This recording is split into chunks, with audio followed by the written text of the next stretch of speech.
તો પાટણના રાધનપુરમાં તંત્રની અણઘડ કામગીરીનો એક ઉત્તમ નમૂનો સામે આવ્યો છે। પાણી ભરાયેલી જગ્યા પર નવો રોડ બનાવવાની કામગીરી શરૂ કરી દેવાઈ।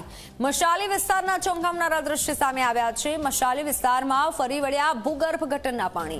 ગંદા પાણી ભરાયેલી જગ્યા પર કામગીરી ચાલી રહી છે। રોડ બનાવનાર કોન્ટ્રાક્ટરે પોતાની બુદ્ધિનું પ્રદર્શન કર્યું છે। તંત્રની આ કામગીરી સામે લોકો હવે સવાલ ઉઠાવી રહ્યા છે, કારણ કે આ ગંદુ પાણી ભરાયેલું છે, ડ્રેનેજનું પાણી ભરાયેલું છે અને તેના પર રોડ બનાવવાની કામગીરી કરવામાં આવી રહી છે। જ્યારે ચોમાસું આવે ત્યારે કોન્ટ્રાક્ટર પાલિકાને આ રોડ બનાવવાની કામગીરી સૂચે છે અને ત્યારે આ જે તૂટેલા રોડ, ખાડાવાળા રોડ હોય છે તે પુરાણ કરવામાં આવે છે। આપ આ દ્રશ્યો જોઈ લો કે જ્યાં તંત્રની બુદ્ધિનું પ્રદર્શન આ જોઈ શકાય છે।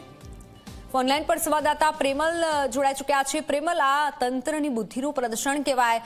આખું વર્ષ કંઈ નથી કરવામાં આવતું અને ત્યારબાદ વરસાદ આવે કે વરસાદનો સમય હોય ત્યારે આ કામગીરી કરવામાં આવે છે। ચોક્કસ જે પ્રકારે રાધનપુરના જે મસાલી રોડ ઉપર જે ભૂગર્ભના ગટરના જે પાણી છે છેલ્લા ઘણા સમયથી ઉભરાઈ રહ્યા છે, તેમ છતાં પણ જે વિકાસના કામો છે તેને વેગવંતો બનાવવામાં આવ્યો છે અને ક્યાંક ને ક્યાંક જે કોન્ટ્રાક્ટરનું બુદ્ધિનું પ્રદર્શન હોય તે પ્રકારના દ્રશ્યો સામે આવ્યા છે કે મસાલી રોડ ઉપર હાલ તો કોન્ટ્રાક્ટર દ્વારા નવીન રોડની કામગીરી શરૂ કરવામાં આવી છે, ત્યારે તે જ રોડ ઉપર ભૂગર્ભ ગટરના ગંદા પાણી ફરી વળ્યા છે, તેમ છતાં પણ તેના ઉપર કામગીરી ચાલુ રાખવામાં આવી છે। ત્યારે સવાલ એ થાય છે કે આટલા ઢીચણ સુધીના જે પાણી ભરાયા છે તેમ છતાં પણ કોન્ટ્રાક્ટર દ્વારા જે કામગીરી કરી રહ્યા છે, તો તે કામગીરી સામે પણ અનેક સવાલ ઉભા છે કે આ જે રોડ રસ્તા છે તેની મજબૂતાઈ એટલે તેના પર પણ અનેક ચર્ચાઓ હાલ તો શરૂ થવા પામી છે। જી બિલકુલ પ્રેમલ, આભાર માહિતી બદલ।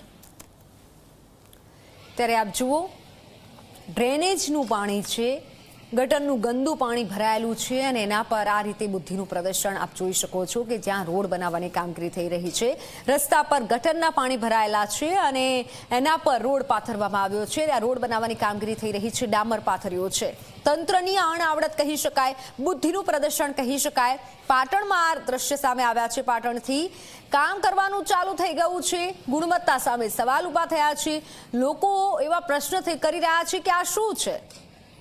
જો ખરેખર કામ જ કરવું હોય તો જ્યારે ગટરના પાણી નથી ભરાયેલા અથવા તો આ ગટરના પાણીને પહેલા સફાઈ કરો અને ત્યારબાદ આ કામગીરી કરવામાં આવે।